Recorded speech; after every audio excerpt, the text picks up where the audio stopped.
Hello and welcome back to 100% Real with Ruby. We have another completely mindful mindgasm with Dallas today. We're going to be digging into emotions, how they impact, I guess, our identity, our habits, our boundaries, our sense of boundaries, our sense of self, and I guess also going into self-sabotage and how it all actually plays the biggest role in our journey through fitness, through health, through life, when, as you hear me say all the time, we are so hyper-focused on just these external results, when that's just the surface. Like, there's something deeper than that than we want out of our journey, and it's through the journey that we get those things.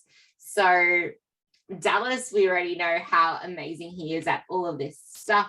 So at the moment, what is it that you find to be the most troublesome thing when it comes to your clients trying to get that step forward? Ooh, amongst the many things in life, biggest thing is going to be fear. So even last night, I was on a call with a wonderful lady going through similar aspects and not realizing that a lot of the habits that she goes through or the way she sees and perceives life is based out of fear. So she had the ability to change her life. So she had the ability to go to the doctors, get a bunch of tablets that are going to help solve her overeating problems, you know, reduce the appetite, make life easier and everything like that. But still didn't want to go out and get them, even though she's been given this opportunity over a month ago. And it's coming to that. And then it's just having that conversation with her and be like, so like, why haven't you taken it? It's like, oh, it's just, you know, I just keep forgetting, you know? It's like, are you actually forgetting? What's stopping you? No, like I just keep forgetting. So then it's like, well, then we try the aspect when I went to her and I was like, so I want you just to imagine this is like what you're going through is me. And I'm going to tell you how I would feel if I was in that situation. So it was just like, so I feel I let myself down. I feel like I'm a failure. I feel nothing can work, right?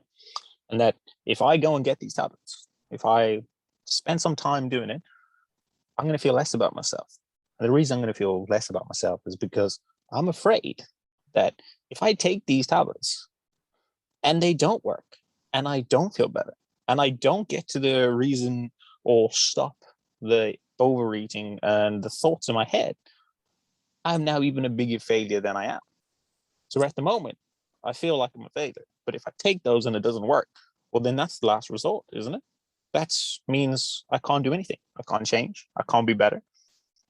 And that's what I'm absolutely scared of. I was like, how does that resonate with you? And then it was the penny, like, that's what I'm going through. That's how I feel.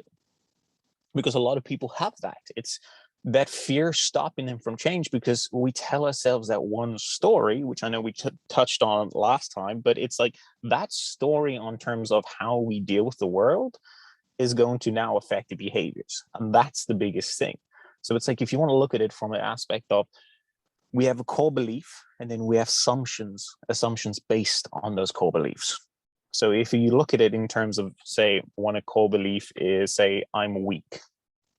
That means that I am going to activate or trigger assumptions based on that core belief.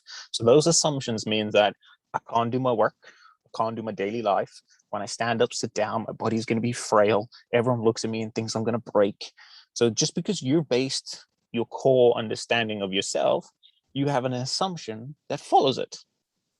So that means that if you see yourself as a failure, that means the assumptions are based around your life and how you interact with the world are going to be based on those assumptions from the core belief. So if you are a failure, that means anything you see yourself doing, whether that be changing, whether it be adding something to your life, is going to be automatically triggered saying, I'm going to be the failure because I really am.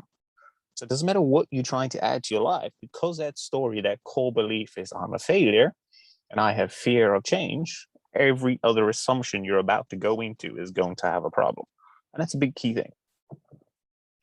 This is why how you perceive yourself is so important, because then that is how you're going to act. And something I do see a lot as well is when people go through like really shitty coaches or like fad diets or they restrict themselves too much, or they've been pretty much dieting their whole lives and believing things that were once true, or not having the tools to know better once before, and not yet forgiving themselves for what they went through before, and then moving on, or trying to actually sit with those emotions. And you touch on it all the time. We don't allow ourselves to actually sit with our emotions. And No.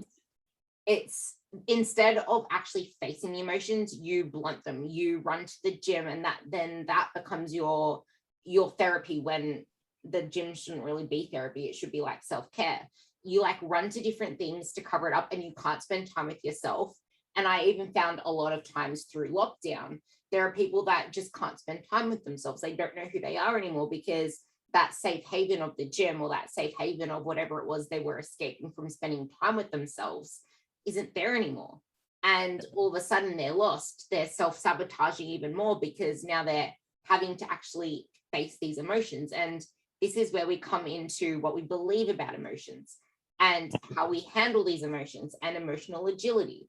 So like, how exactly would you approach emotion, like sitting with emotions and allowing ourselves to feel these things in order to move forward, when we're scared and we don't want to be hurt and we don't want to feel them, yet it's our way to move forward, but we're still, oh, but this happened, oh, but I failed before. Like, how can we break free from these chains? Like, so scared of failing again. Like, that's all I know. That's all I know. I've just failed. I've always snapped. I've always ate the whole packet of chips when I opened them. I can't do it anymore.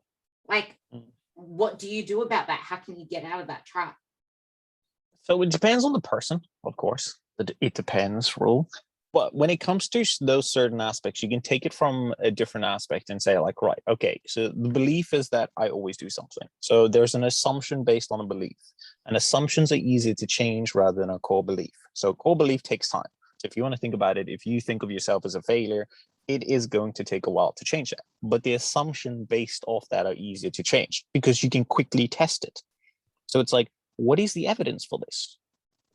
And the person's like, oh, well, the last time I had a snack, I end up eating it all. And they go, okay, cool. So there's clearly one bout of evidence. Can you give me some more? And they're like, yeah, every single time I have the snack, I do it. And then you get to go, right. So you know that when you eat the snack at a particular time, and then we're like, yes, or a particular feeling, yes. Is there a mood attached to it? And the person's like, I was stressed, I was angry, I was anxious.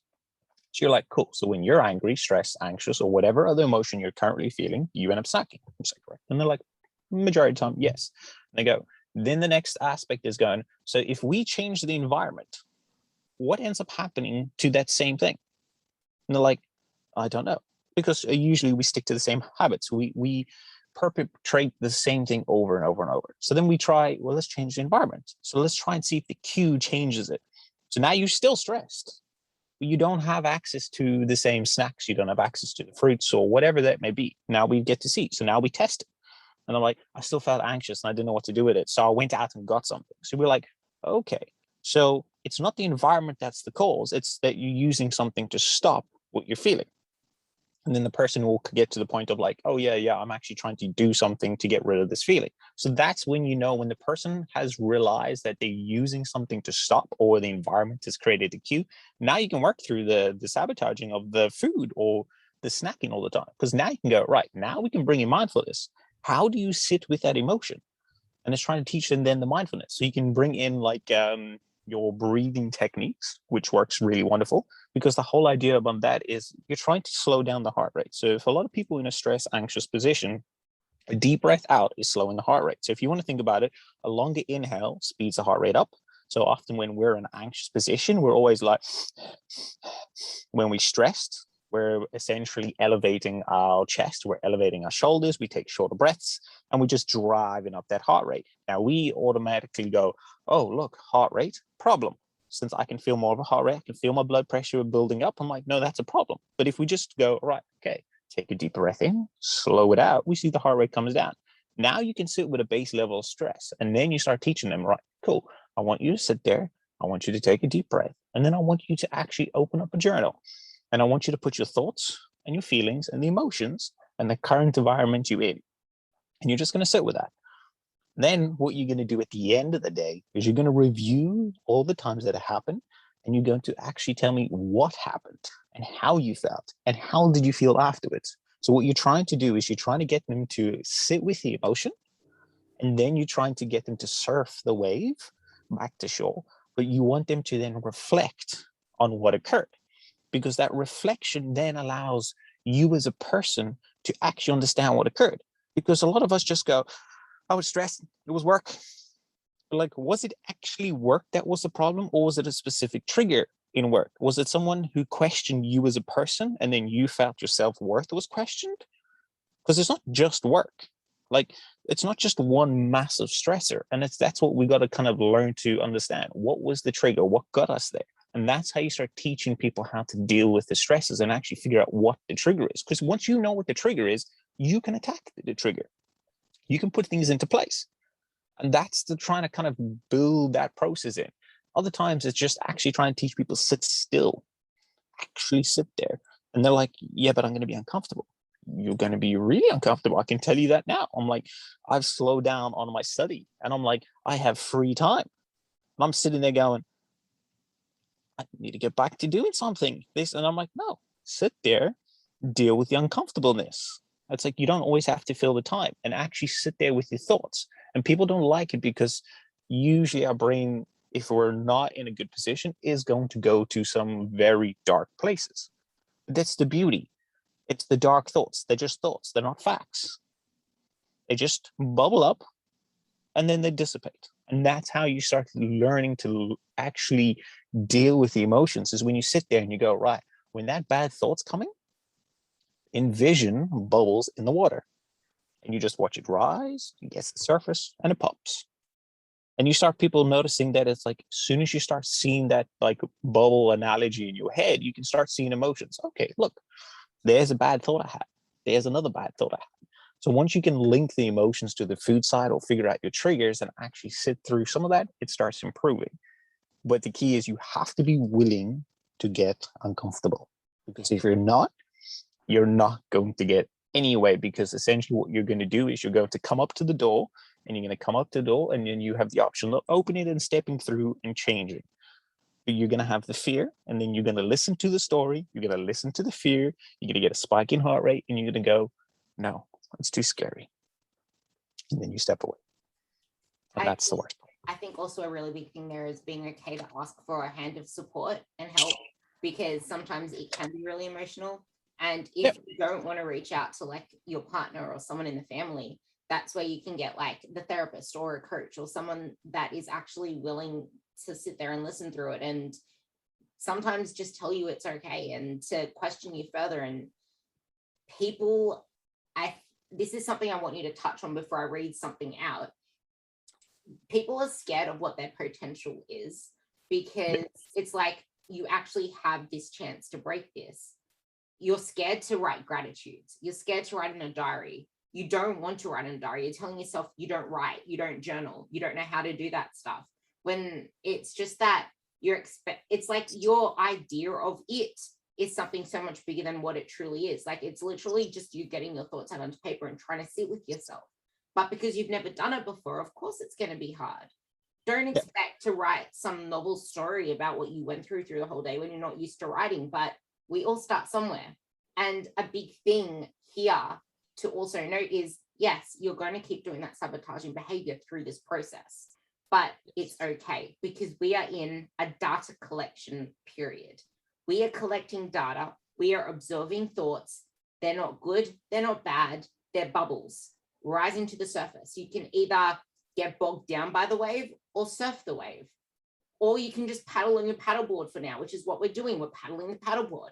We're watching the waves. We're not surfing them, we're watching them. And then as soon as we get a handle of them in the future, in a few months' time, a few months, you're not going to master it in a day. A few months' time, you will start surfing the waves. And bigger waves will come, but you'll be able to handle them so much more. And I'm going to get you to touch on that whole, like, you know, your potential, you know, you can finally break this, but you're so attached to, like we were going to talk about, the self-talk, the identity, the values, the emotions and the stories you already tell yourself. You're so tied to all of that already because it's all you know, that you're holding back this potential, even though you know that you have this possibility to change. Now, intermission. I'm going to be reading out something that Dallas wrote on his Instagram that I freaking love, and he will probably intertwine this in with what I'm going to get him to talk about, and that's: do not confuse discomfort for unhappiness. Discomfort is what happens when you are trying to make a change, because changes do not happen doing what you always do, because then you'll get what you always got, and you'll always have that safety net, that comfort bubble, that bubble. And touching on that thing as well, it's really important you actually attach some visual stimulus to everything that you do. Like, actually visualize the bubbles. Having a visual stimulus is the most powerful thing that you can do. And I don't care what this or that book says or that literature paper says. I feel like vision is the most powerful sense. It's the most powerful thing you have. If you can visualize something, you have power. So visualize it. Back to what he wrote. Discomfort isn't unhappiness. Discomfort is when you're on that breaking through point. You're just about to break through. You're feeling that discomfort because you're trying to break out of this bubble. You're trying to push to a new level. You're trying to drop all those limiting beliefs, which is what he's about to talk about. And you're being present in the moment. You're actually going to be getting onto the surfboard, leaving the paddleboard behind and starting to surf the waves. You're leaving your training wheels behind. That's what it's all about. And when you mistake unhappiness for discomfort, you're never going to break past that limiting belief. You're never going to break past that boundary. And that's when you rob yourself of all of your potential, because you don't want to be in that state of discomfort. It's temporary. It's not permanent. And that's what I'm going to get you to touch on. So in terms of it, yes, absolutely, because discomfort is something I think everyone needs to not only learn to live with, but we also need to teach more of. So I think in terms of, if I look from my childhood, and you can see from a lot of people who've gone through similar aspects, that if you've grown up in a very sports-centric life, or you've happened to have parents who understand that discomfort is something that we need, you often push to those limits. So it's like, I remember even as a kid, I used to do gymnastics, I used to play golf, played hockey, did a whole lot of swimming, I did long jump, like anything and everything I could do, because I enjoyed playing sports. But I would always be, I'd be a little bit of talent, you know, I could play a decent amount of sports without, you know, having to put a lot of work in. But then I wanted to get somewhere doing the sport. I actually want to make a team or something. And that required to get discomfort. And that required that whole uncomfortable nature of having to push. And then I remember even like from a young age where like my dad would be like, if you want to get something, you have to be willing to go through the water. You got to wade through all the mess that comes with it, because you know when you get to the other side, that is when you have fully realized your potential. So it's like, you've got to go, you've got to hike up that mountain. You can't get to the top without going up the mountain. You can't just be like, oh, look, I'm there. And so that's where that like discomfort comes from. So it's like, you get taught that with sport very easy, because if you want it, you know, you got to work through it. So the coach is always going to tell you, like, if you truly want this, you are willing to put a little bit of blood, sweat, and tears into, see what is going to change. You see it when you try and create a business. It's like, we see it every single place in the world, but we don't often try and teach kids. We don't teach adults that that discomfort is a product of change. We just say hard work pays off. But it's like, you can put hard work into something that is not going to pay off. So it's understanding it's hard work. It's something that you truly want. It's something that you truly want to see that will then pay off. I mean, I can put hard work at trying to put all my money into Bitcoin with no understanding of how Bitcoin works. And, you know, I'm really pushing hard to try and make billions and lose it all. And it'd be like, see, hard work doesn't pay off. And I was like, well, because if you really wanted to pay off, you would have learned what was necessary to do that. So it's like that discomfort part is like essentially when you are on the precipice of change, that you have that choice. Am I going to follow the same habits and behaviors as I always have, or I'm going to make a choice and change? And it's like trying to look at it. It's like the behaviors and habits that got you here are not the ones that get you further. So it's like, how the business made its first million is not going to be the same way it makes its 100th million. The way that you did your first marathon is not going to be the same as you did your last marathon. It's like, you got to understand that we evolve, we change. We're an adaptable species. And that's the beauty of us. So if we look at it from a brain perspective and like the neuroplasticity, so the changing of the brain, so it's like, as the typical rhyme goes, when what fires together wires together. So for the neurons that fire together, so what we're trying to say in that is that when we have certain actions like moving our hands, if we move the right thumb, left finger, and everything, the neurons are all going to be based in a similar bundle within the brain, and we have certain sections, right? The habits that we have are created by the same aspect. That means that if we keep repeating a certain habit around food, that means that if I always eat chocolate with say tea, we're having neurons fire together and they're going to wire together. So whenever I have tea, I have a chocolate or a biscuit. And that's how we keep doing it. So when you were saying visualization is a big thing, it is a big thing because it helps change neuroplasticity. It helps change the wiring. And how that changes means because if I'm visualizing the world, I am changing effectively how my brain is working, because the world and how you see it is all based on your perception and the firing and wiring of neurons. I just So want it's like, to check there with yeah, Karen. thing. There was actually a study, you probably heard of it. There was a study they did where people actually did the resistance training, and then the other group of people visualized it. They visualized lifting the same way that people who physically did it did. And at the end of the trial, the people who visualized it actually got stronger. Of course, they didn't grow the size because they didn't put the load on the muscles, but there was a decent percentage of strength gain. I think it was like 22% compared to the 40 something percent. Like, that is still a significant thing for people that have not physically been into a gym. That is how powerful visual stimulus is. It is powerful. And the same thing with the firing together and wiring together.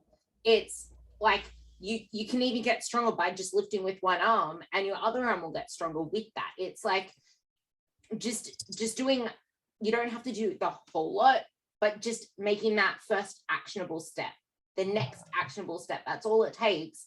And then you just need to not break the chain. Create the chain, don't break the chain. Yep. Oh no, and then like you bang on there, and that's what people don't realize. Like, our reality is created between our two eyes. You know, it's how you see and perceive the world is just based on neurons firing at a certain time. So it's like, and this is the beauty and also the scary thing about it, because all of us have a different perception of the world, but that means that we all can change it when it's needed. And that's like, and everyone goes, yeah, but it takes a while to do it. And it's like, no, it doesn't. And that's the crazy thing about it. And it's like, to point it in a bleak view, that if you've had a death in the family, your sudden outlook on life is not the same, especially if you love the person. So it's like, if you had your father, mother, sister, brother, even your husband, wife, partner, whatever, happened to die, your outlook and perception of the world in an instant changes. And that's how quick things can rewire and change. And that's when people are like, wait, what? It's like, because we're forming new connections. So visualization works on that same basis, that you can visualize yourself not doing these things. And now effectively what you do is you're not using those old neurons anymore.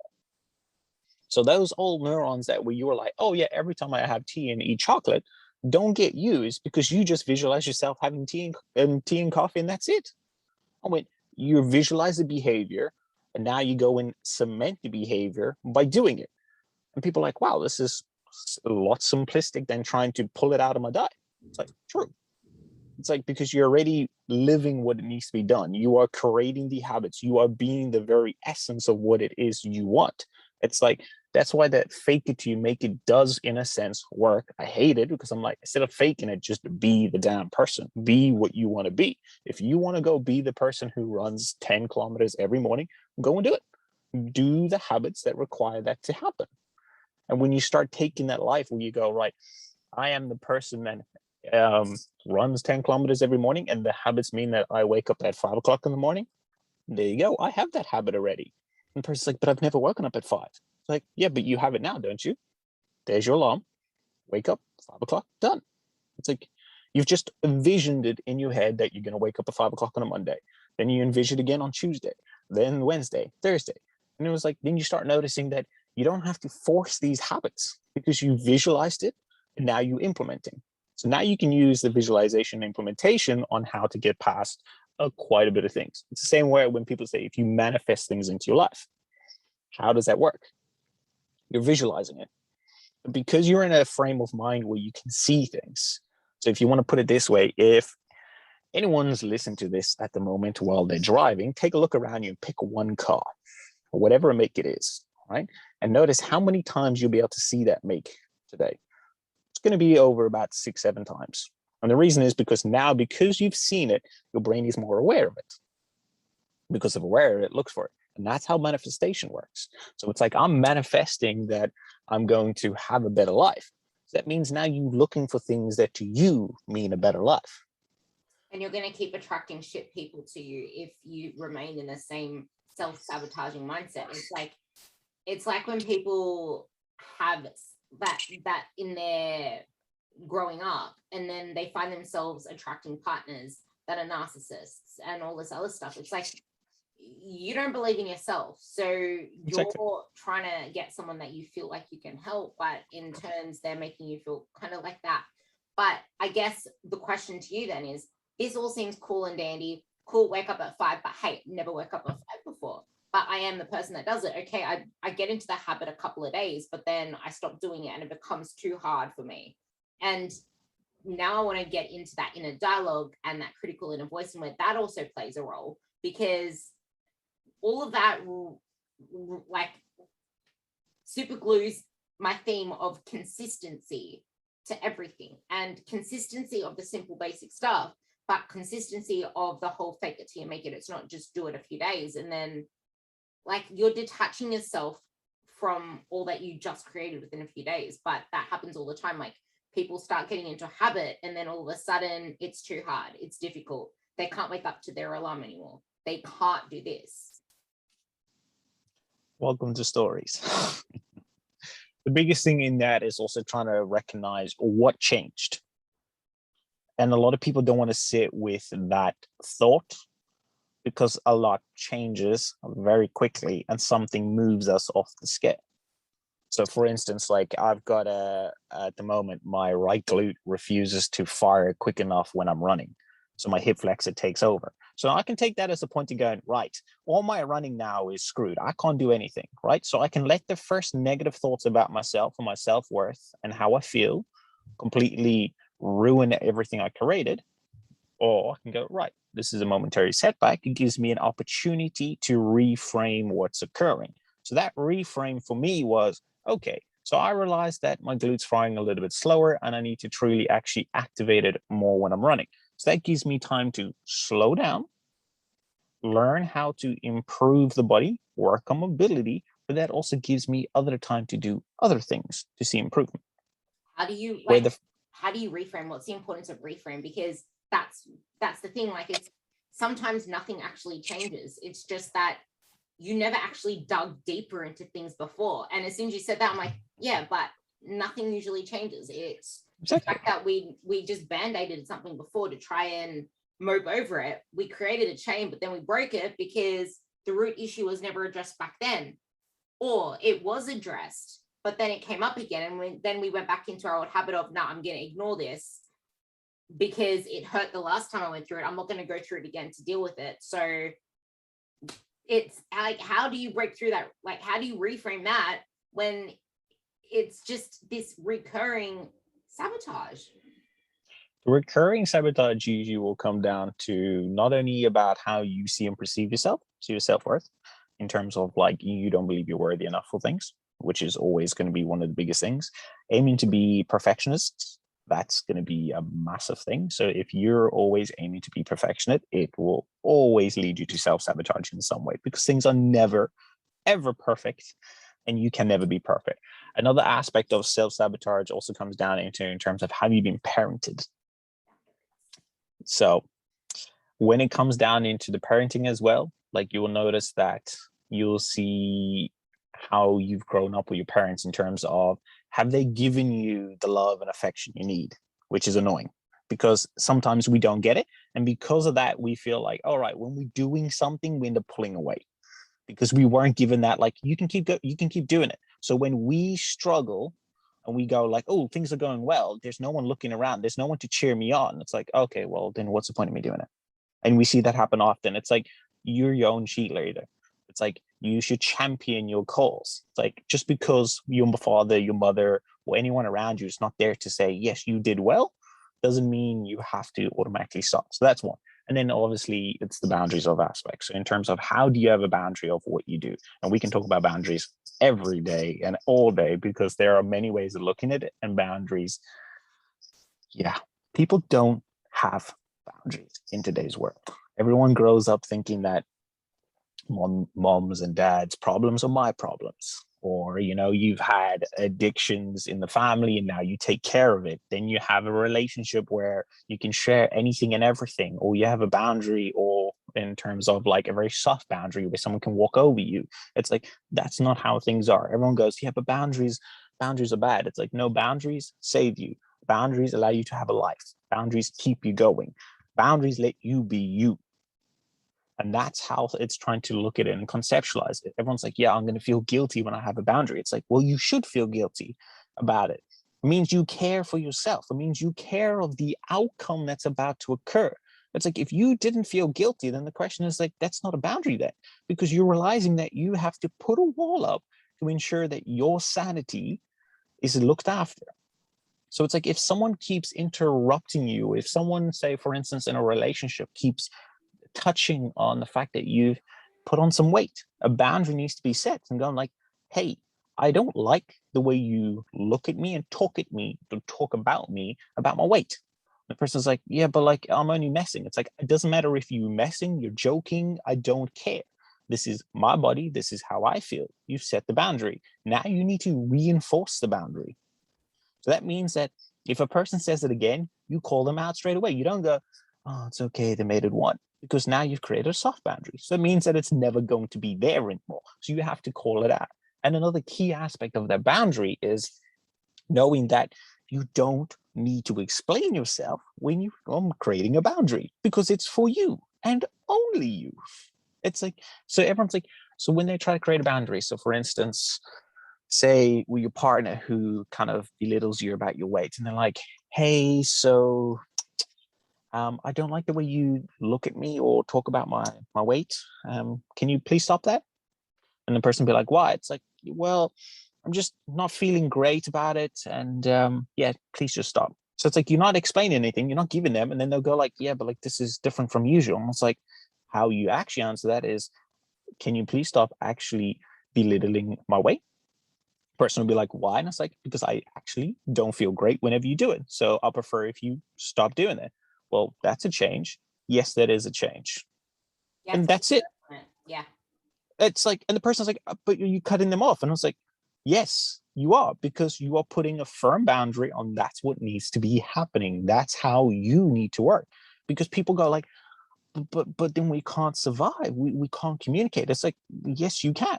What are you effectively doing is saying that in order for me to be the best version of myself, there are things that I need. And that means I need someone supportive. I need someone there. I don't need someone belittling me every day. And then the person's like, oh, okay. But that means you are going to have slip ups in the beginning. It's going to feel horrible when you do it. And that's okay. When you start setting those boundaries, and once you set those boundaries, I'm like, everyone's like, wow, my life is so much easier now. It's like, because when you walk into someone's house and they go, take your shoes off, you don't question it. You're like, it's their house. That's the boundary. You take your shoes off, no problem.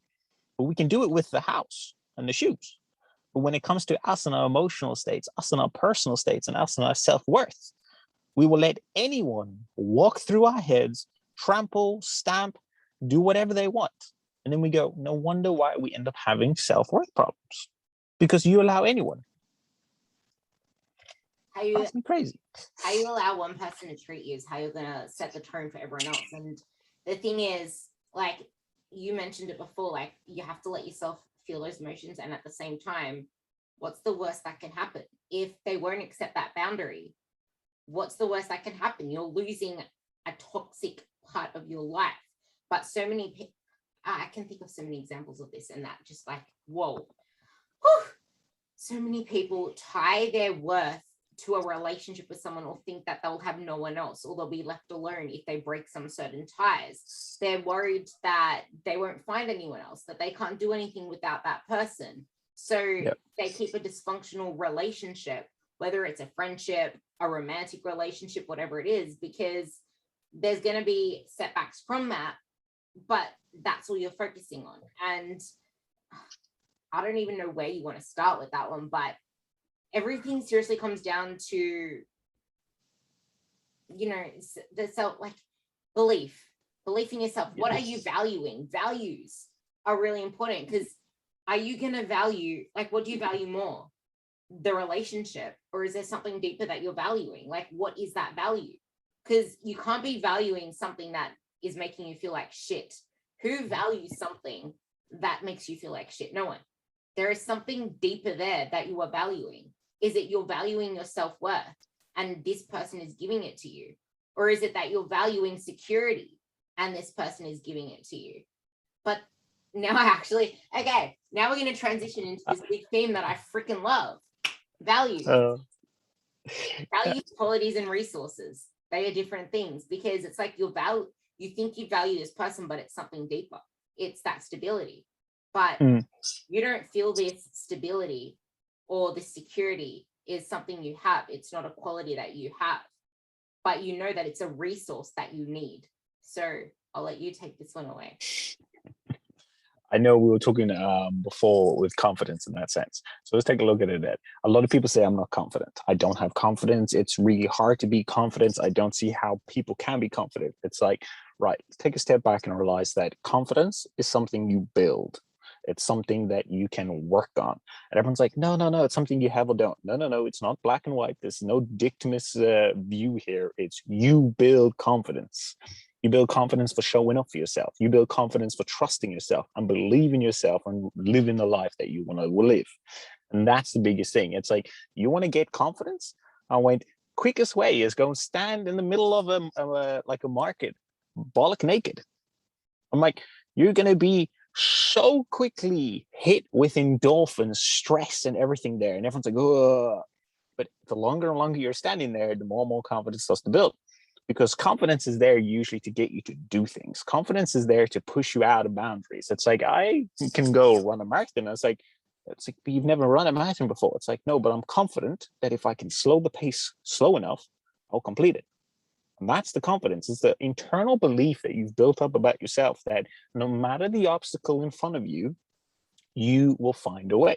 You will believe in yourself. You don't attach it to something. You just go, right, I am a person who can do whatever I set my mind out to. So it's like, I have that capability. So it's like, I like to always use the prove them wrong, and them being me. So it's, I'm always in a state of trying to prove myself wrong, which is, if I say I can do 5 kilometers, it's like, can I prove myself wrong? Right, let me do a bit more. If I say I can be better at this, prove myself wrong. I'm putting small little steps to gain more and more confidence. It's like, yeah, but you're already confident as it is. And it's like, yes, perfect. Keep building it. More and more confidence. You can be confident in one area and not in another. And that's a big thing as well. So it's like, I'm confident in the gym. You and I are confident in cardio. We can understand that. This is the confidence, right? We've built upon it. We've built that knowledge. We've built that understanding. We've lived it. We've built the habits. But say for us to go do modeling, for instance, or walk down, Broadway in some crazy ass new fashion, that will give us nerves. That will put us on a bit of edge. But we build that confidence by that first step, that second step, and that third step. And it's the replication of that process that builds the true confidence. But if we look at it as like as you were saying, as a true resource that I have to go out and physically grab it, now we're putting yourselves in a position of issues, because that means every single time you have to try and gain confidence, you're now putting a lot more of a toll to it. So there's a cost instead of it being an addition to your life. And that's the worst thing about it, because that means that I'm going to do something. What's this going to cost me? Yeah. And That's why it's so important to actually be the person, because if you're not the person, then that's exactly what's going to happen. You're going to try to go and get these resources. But if you be the person, they become qualities, not resources. They become something that you have because you're being that person already. But it's all fine and dandy for Dallas to talk about marathons, but half of you don't even want to run a marathon. So you don't have the confidence to go do that. And that's the thing. You need to realize what your values are. If you don't know what your values are, you're never, ever, ever going to build that quality because it doesn't align with what you want. It's like, I wish I had the confidence to, thinking of something, I wish I had the confidence to go and do public speaking on a platform in front of a whole footy stadium. That's Sweet. It might be in line with my value, but if it wasn't in line with my value, I'd be like, but I don't have the confidence to speak in front of a heap of people. Like, imagine I wasn't doing this podcast. Imagine I didn't have this name for myself where I actually speak to people. I've never actually spoken to more than the people in my circle before, for example. Yeah. So I'm scared butt naked to actually go and do public speaking. I don't have the confidence for that. That's a resource I'm going to need to build. And to me, that's a cost, and it's going to take a lot of energy because I don't want to go and speak in front of the footy people. I don't give a shit about footy. Like, I don't give a shit about footy. I don't even know what to talk about. I don't have the confidence to even try. So that's going to be a struggle for me to try and build the confidence. And I'm not going to put in the work to learn how to do it. I'm not going to put in the work to figure out what the next step is. So I'm always going to feel like I'm a failure. I'm always going to feel like I'm struggling because I deep down do not align that action with my values. And I really want you to talk about reframing so bad because people know, like, deep down, people do not know what their true values are. They think they want something, and because they're always chasing what they think they want, they keep this self-sabotaging circle. No, it's not. You don't want to lose weight. I said this in my inner circle today. I'm like, it's not the fact that you want to lose weight. There's something that losing weight is going to give you. And if you can connect to that, and it might not even be anything to do with losing weight. It might just be the fact that you're getting fitter. And there is something deeper about that. You're connecting getting fit to losing weight. Okay, so now the value is getting fit. But what for? What's the value behind that? Oh, you actually value family time. You value your kids because you're not fit at the moment. You can't keep up with the kids. You keep up with the kids for half of the day, but then you're dead for the rest of the day. And then they're just chucking a tantrum because their mom's not there. So it's making these connections. So how do people make these connections, dig deeper, and realize that all of this stuff is about building things? It's a skill that you need to build and to be patient with it, because it's like as soon as you start getting the cadence, all of a sudden you want to go and freaking sprint instead of just keeping the goddamn cadence. Oh, too many times. So we'll play a little role here, right? So I want you to give me an idea of something that you want to do that you believe is aligned to a value, so we can kind of work through this. Something that's aligned to a value is I want to do sprints again. Okay. Why? Because it's going to bring power back into my legs and bring speed back into my running. Okay. And why do you want that? Because I like feeling like I can actually accomplish something at a higher level and not just be mediocre at something. But why does that matter to you? Because I don't like being slow and taking forever to complete a task that I can actually get a really good time in and then not get tired throughout it and be able to push myself to the end without it taking as long as it does. So why does that truly matter then? Because then I feel accomplished and powerful, like I can do anything. And why do you need to feel accomplished and powerful? Because it makes me feel good within myself. And then I can actually just keep doing it and always pretty much apply it to anything else, because it's like as soon as I apply myself to do something, I can realize that I can do anything else, but I just need to put focus into it and get myself in my comfort zone. So is it because you currently don't believe you can do anything and everything, or is it an aspect that you're trying to prove to yourself you still can? Trying to prove to myself that I still can. So welcome to the 5 whys. So ask yourself the 5 whys, which is effectively asking yourself why, or more ruminating thoughts, to the point where you get to the actual root cause of why you want to do something.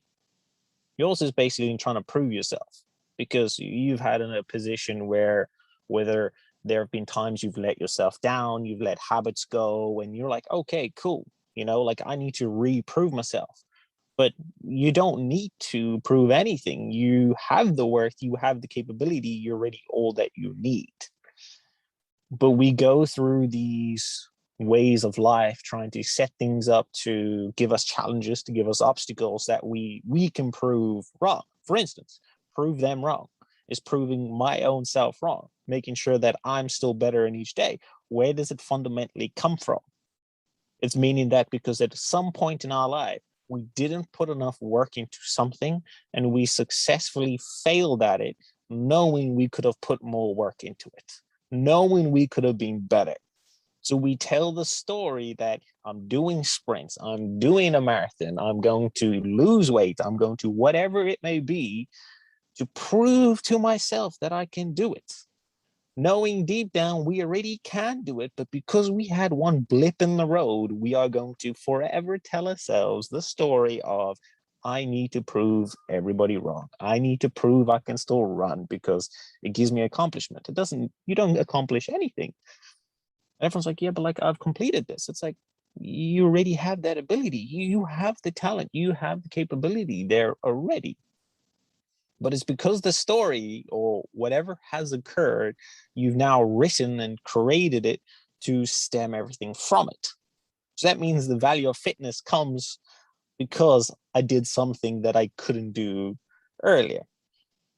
For a lot of people, when you see people get into, you know, a lot of, say, like the likes of bodybuilding or sports, and you try and see, and they're like amazing physiques and everything, you talk about them and they're like, oh, it's just, you know, fitness wasn't for me, and then it just suddenly came upon me and I just loved every bit of it. But you ask 5 whys, you dig deeper, and what do you find? It's because at one point in time I didn't look after myself.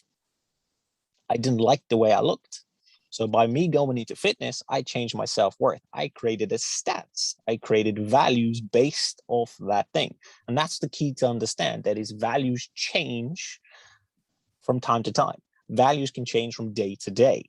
But if you're not understanding what your values are and what the true belief is coming from those values, then essentially what you're going to do is you're trying to run uphill when you have no legs. It's not going to work. So what would you say about someone who is procrastinating from developing boundaries and structure in their week to actually show up for themselves at the gym, to actually show up, to not like to have structure within their week, full stop, so that they don't feel so overwhelmed about work, they don't feel so overwhelmed about study, because they know there's this thing they want to start studying, but then they're overwhelmed with all these other things that are happening in the week, and then they at the end of the day there's like, oh, now I have to train at the gym, so now I'm going to start putting more pressure on that. Like, how would you then dissect that so they can actually have boundaries and feel organized and have time, like time organization? Well, it's like, where, like, I can ask you that pretty easy. Where's the lowest hanging fruit in that? It would be the boundaries. Yeah. Because like effectively they're stemming from it, like it's bleeding into everything. There is no boundaries. But a lot of people want to procrastinate, or they want to stop these things, is because it is quite a bit of fear, but it's also, I've showed up for myself a lot of times and I've successfully failed. Or how about I'm not the person that goes to the gym, and they haven't yet formed that identity of going to the gym. Exactly. But you also don't, like, I think it's like a lot of times it's like we want to form identities and everything. It's like, it does work 100% if you create the identity of, for instance, a gym goer. you will successfully make habits easier to go to the gym. It's pretty much simple because it aligns with your identities and those values. But you can still do it without having that identity. The difference is you actually have to understand what it is that you truly want. The difference is everyone wants a bit of every single pie. Instead of going, what pie can I truly have and truly own? Can I do well in before I start looking elsewhere? So for instance, like the two of us, we like looking at multiple disciplines. We like looking at different things. But if we carry on to the point where it's always, ooh, ooh, ooh, ooh, ooh, ooh, ooh, it's because there's some part of us knowing that if we go back and sit there and actually deal with one topic, that means we have to sit there and forget all the other topics, all the other interesting things out there. But that comes at a cost. And we would rather pick from little things than actually absorb the true cost of what's going to go. And people see it the same way, but they don't acknowledge it. It's like, what do you want? You want everything? Yes, of course. Everyone wants everything. But you can't have everything. So a lot of people will end up going, right, like I want time with my friends, I want time with my family, I want the gym, I want work, I want more money, I want to spend more time doing cardio. It's like you only have a limited amount of time in your life, in the day. How you choose to live it is going to be a direct relationship with your habits, your values, and what are you willing to forego on. And the problem is no one wants to forego on anything. No one wants to just go, hey, this is the small little bit I want, and I'm going to work on that. I'm going to create my boundary. This is me. My identity doesn't mean I'm going to go to the gym, but it means I'm going to do this because there's a positive benefit in the further future, and that positive benefit links into something else that I want. So it's like, now you've created something without the identity change. Perfect. Would it be easier if you changed the identity? Yes. But asking everybody to change an identity is not also very, not simplistic, but also not helpful in a sense, because it's like your identity is a mixture and amalgamation of the years you spent on the planet. And it's so your self-talk as well. Exactly. So it's like you're trying to take one thing and just suddenly change everything. So for a lot of people, that will be a problem. But simply having that boundary and you going like, these are my four walls, and these four walls, I control this whole domain. This is me. This is what I do. No thoughts start to disrupt me. I'm the person that feels my emotions. Outside that domain, that can go whatever the hell that's want. But each month, each day, each year, you go, I want to expand that boundary ever so slightly. I was like, you do that for 10 years straight, and you'd be surprised how big that boundary will truly be in what you can do, what you can have in your life, and what you can actually accomplish and be happy about. The problem is we go, I want to have a boundary, and I'm going to make it the size of the city. Like, your boundary can't start at the size of the city. Think about how when we created farms in the beginning, it's like someone didn't just go, right, Ruby, you're going to have 400 hectares, and Dallas, you can have one.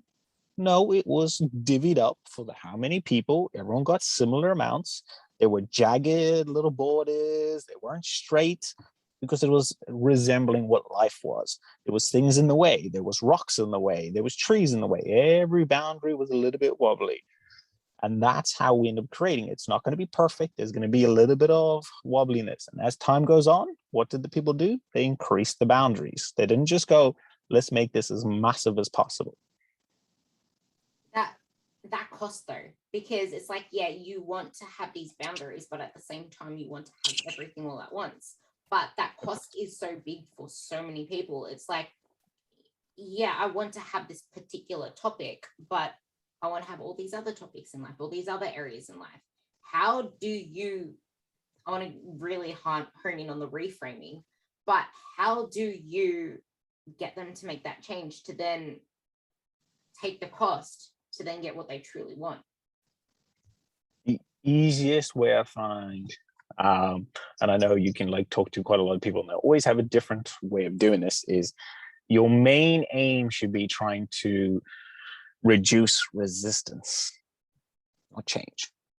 So what we mean by resistance is that if you get up in the morning and you feel it's really hard to get up in the morning, right? What is the resistance that is stopping you from getting up in the morning? So it's like, I went to bed at 1 o'clock in the morning. Okay. So the resistance to getting up in the morning is because you actually haven't had a lot of sleep. Well, yeah, okay. So if we change what time you went to bed, would it be easier for you to get up? It's like, possibly. Cool, let's give it a go. We've reduced resistance now. So when it works, we haven't changed. Everyone's like, oh, it changed. I'm like, it's still the same behavior. You're still going to bed. You're still waking up. But the difference is we've changed the resistance applied to the person. So they don't wake up and go, ugh. It wakes up now going, oh, okay, I feel better. So it's like, everyone's like, oh, you've just reframed it. I was like, exactly. We've taken resistance where the resistance is. It's like, if you want to look at it in terms of it going like, if someone's doing something in the gym, I can make it really hard for you if I add a lot of weight. Or I could start you off easy and go, right, look, the resistance is down low. I'm going to get you confident. We're going to make you feel better. And the person's like, yeah. And now we build. So that's how you've just created a boundary. You've reduced your resistance to the point where you know you can handle it. So it's like, if you start looking at things where people start giving you headbutting with you and like, or say struggling with things, reduce the resistance of what is occurring from whatever that problem may be. And then things will start to effectively change in your life. But you actually haven't gone through change. You've just looked at things and gone, where's the resistance that has been applied to my life? And if I just sidestep, sweet, there's no more resistance. And that's the biggest thing. So that reframing aspect comes into the point is when you look at it and go like, right, what is it that I want? What is it that I need? And where does this fit in my values? And then go, where is the resistance that comes from us? The reframe pretty much shows up straight away. I love like your face is like, I just actually had a brain orgasm, if that's what you want to call it. But wow, okay, wow. What is it that you actually want? Values. Where is the resistance? Like, what is it that you actually want? What is it that you need? Resources. What is the resistance? The resistance is the gap. Fuck. The resistance is the gap between your qualities and your resources. As soon as you break that resistance, those resources now become who you are. They are your qualities. And you can now say, I am this person. I am doing this thing because it is aligned with the value. What is it that you want? What do you need to get to what you want? You can't get what you want with what you want. It doesn't work that way. What do you need to do? And that is where, rewind back to the start of this episode, you need to get comfortable with discomfort, because what you need isn't always what you want, because you haven't yet made the connection. It works in a chain. Those three different elements are in a chain. There's the values, in the middle is your identity, your qualities, and on the end is your resources. So start reframing your identity as qualities, because you're not just one freaking thing. You're a multitude of things, and those things are called qualities. And you have those qualities. You are that person because they satisfy something that you want in life. They may not be helpful qualities, and you have the power to get rid of those. And there's something you touched on about the gym, which I loved, and about the reducing the resistance. And the thing is, the way that the body works is within the first 4 weeks, pretty much, you don't really see measurable changes in hypertrophy. That's all neural work. And the same goes with actually having fucking patience with what you're doing. Like, patience and consistency are the big thing, but you don't see changes straight away. You get frustrated at the fact that you're stuck with just a 20-kilo bar and you're not seeing any changes in your body. Oh, I just got started. You need to actually go through that uncomfortable growth spurt phase. You need to go through that discomfort of nothing changes just yet. Your body needs to adapt. It needs to adjust before it adapts. Once it adjusts to the new stimulus you're providing it, then it actually is able to adapt, and then it can actually grow. Yep. And it all comes with that next actionable step. And I can't believe that mindgasm. Holy shit, I have so much energy thinking about that now. Connection. Oh, I loved it. It was brilliant because you could watch in terms of like, obviously no one can see this part, but for anyone listening, it's an aspect of, you know, when things start clicking in and you start watching the body start like highlighting. So it's just like eyebrows start to raise, you see a more of a kind of like adrenaline hit, so that pupils start to dilate and you just start seeing smile coming in, and then you give the penny drops and bang. And that's when you know. And it's like, once you get that in your life for a lot of things, you start recognizing, oh, wait, life can actually be a lot simpler. But I will always tell everyone, you are going to have multiple penny drops through the rest of your life. And that is going to be the key, because it's not just like, as like you just went through now, it's just like, oh yeah, this makes sense. Yes, it does. And you can frame it and it all works perfect. But that doesn't mean you're not going to have another obstacle around the way where you're going to have that actual penny drop in a different way, in a different form, or you have to readapt that same thinking to apply to the situation. You need to visualize things different ways to finally get through that block. Like, it's not something you just get overnight. And we ended the conversation on such a bang. It's going to be such a prelude into whenever we end up ever like figuring out what the hell we want to talk about next. But I want to actually ask you questions now based on all of this, just to summarize. The first thing is, in this world of chaos that with a lot of things we can't control, what are your biggest habits and non-negotiables every single day? Oh, that's easy. Gym time never changes. It's the same time every single day, 10 o'clock. I'm like, every single client knows, I'm like, you can message me at 10 o'clock, I ain't replying. I was like, that is my non-negotiable. Ensuring that I do some form of cardio is a non-negotiable. Cardio actually surprisingly came in as a non-negotiable when I stepped away from looking at it more as a heart benefit and everything, and just as an aspect of clearing my head. So I start the morning with a non-negotiable bit of cardio, because I'm like, I'm starting on a position where everything is like, good. Now I've got a clearer mind, and now I can tackle the day and whatever comes up with an actual clarity, instead of starting the day waiting for everything to catch up, right? And like, so that's the position I always have the non-negotiables. Other times for non-negotiables is spending time to actually just remind myself how far I've come and how far I've yet to go. And the reason for that is that we often forget what changes have occurred in such a short amount of time. Like, even looking for myself in terms of knowledge acquisition for the last year has exploded, but also being in position to help other people, that we often forget about what has changed. So it's been that non-negotiable that I need to remind myself that, look where you were a year ago, look where you were 1 month ago, look where you were 1 week, what has improved and how you've improved and what you've changed. And then I write about that. And then I go back and actually read some of the things from a year ago on the same day and go like, man, that guy was an absolute tool. Like, who was he? Like, but I'm going to be saying the same thing in a year's time about me, because the insights are always there. So it's always making sure that it's a non-negotiable, so that I know that I can read back and see the different emotions. I can see the emotions come out. I can see the thoughts that I was going through.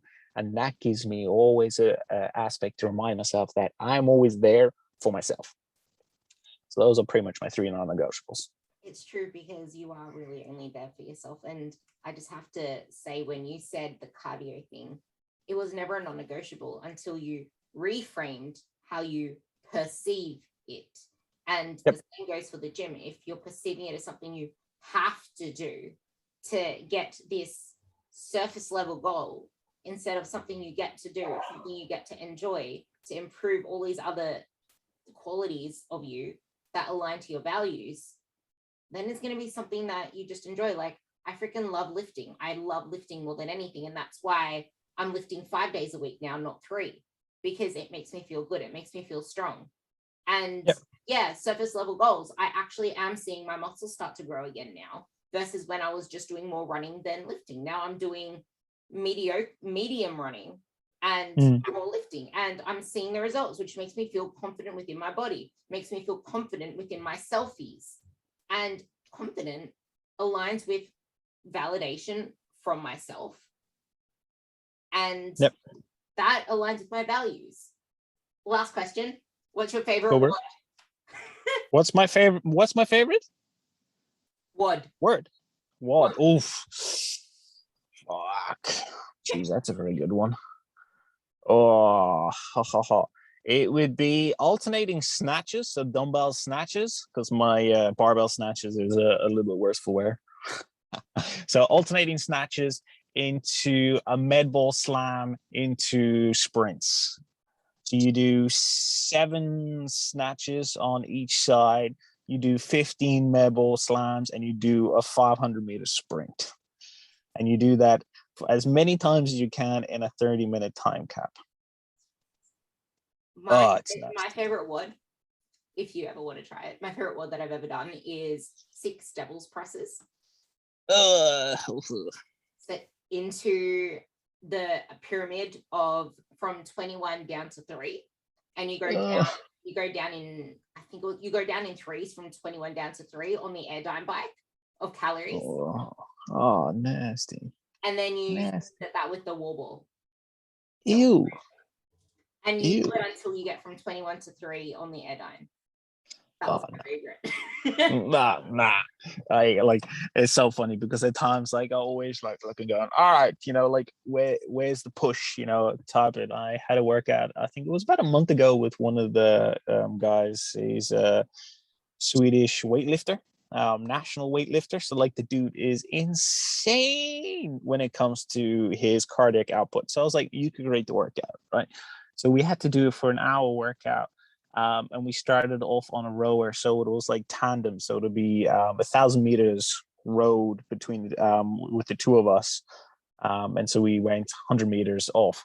But when you're off resting, you're doing 4 burpees every 60 seconds, and that continues through the whole hour workout. So we did. It was, oh my lord, I have done so many burpees in my life. It was ridiculous.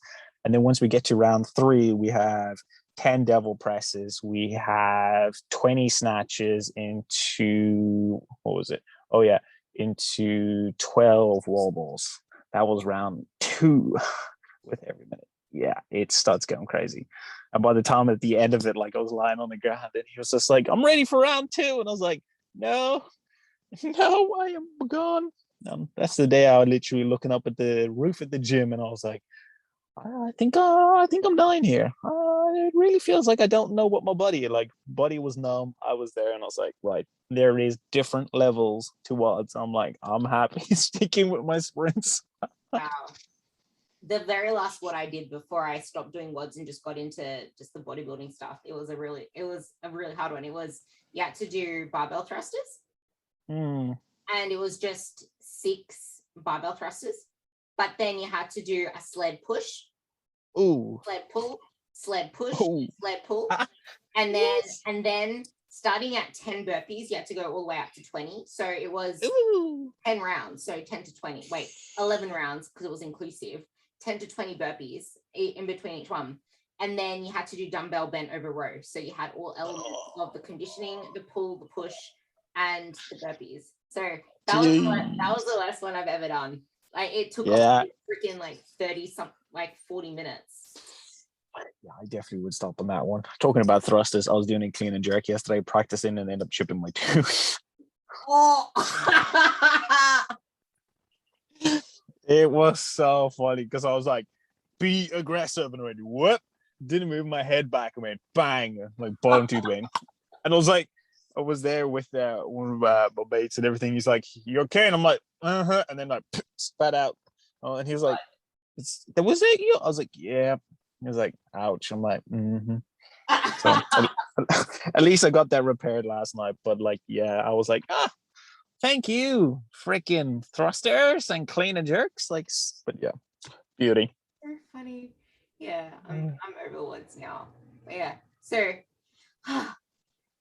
that was one hell of an episode, and thank you for listening. Don't forget to share it on your podcast. As usual, you'll have notes below from all the notes I took, plus Dallas's amazing Instagram, which you'll see the emotions post I mentioned and boundaries ones. Highly recommend actually reading the captions because there's a lot of value in those. So much value. But yeah, thank you for listening, and I will see you on the next podcast.